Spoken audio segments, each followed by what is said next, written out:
The basics of acrobatics is a lot of people, like, you'll say acrobatics and a lot of people will take that and interpret it as acro and tumbling or like tramp and tumbling, TNT.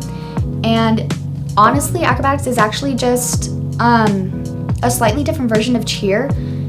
You truly depend on either one or two other people to like support you and do your skills together. And in cheer, you have a big group doing it. But in acrobatics, you're solely dependent on either one or two or even three more people.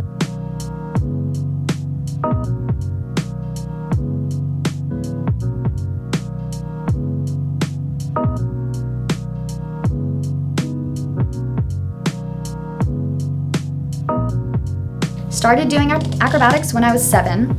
I was at a recreational class for gymnastics back in my hometown, and the acrobatics coach, she probably started her team like just a few years earlier, and she was holding tryouts, and so she came and she would pull some girls or some boys from the little recreational classes, and I was one of those people. And I wasn't the best at first because I was 7. But I just stuck with it, and that's how I got started with it. And as I just grew up, I grew to love it more.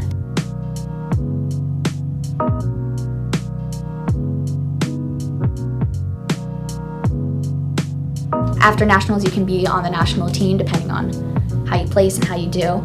And for me, since I was on the national team for many different years, you tend to travel out of states. You'll travel underneath USA national team. So I traveled to Turin, Italy, which is right next to Rome, in 2013. I've traveled to Belgium, Germany in 2016 in February, and then I traveled to Putin, China.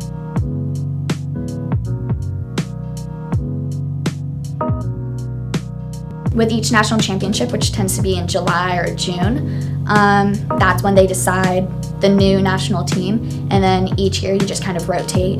And so depending on your age, your level, if you stay with the same partner, then either you'll have a better likelihood of staying on the national team, and then it's often the same people for a certain number of years, probably about 3 or 4, I would say, and then it starts to change up. I kept my first partner that I went to Turin, Italy with. I was with him for 6 years. 6 years? No, I'm sorry, 4 years. And then my partner that I went to Belgium and China with, I had him for 4 years.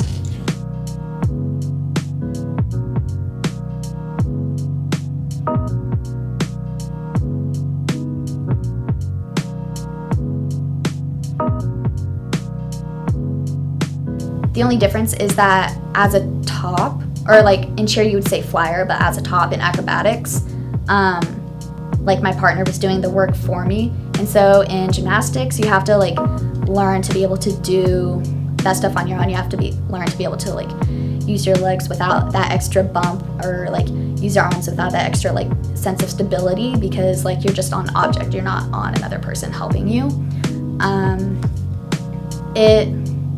It definitely helps as a top. It definitely helps with flexibility wise.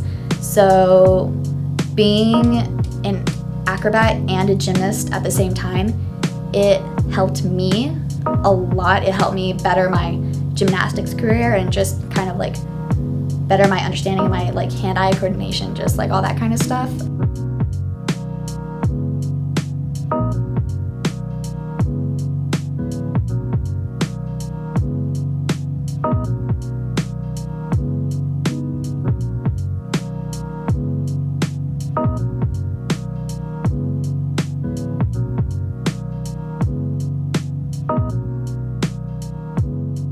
Being here and being in this environment, it is so exciting. It's just so it just pumps everyone up and makes us all excited, and all the adrenaline just rushes. So as opposed to in the summer when we were just over team meetings and all I knew was what I had seen from the girls on some videos and what I had seen from some of the freshmen from some of their Instagram videos.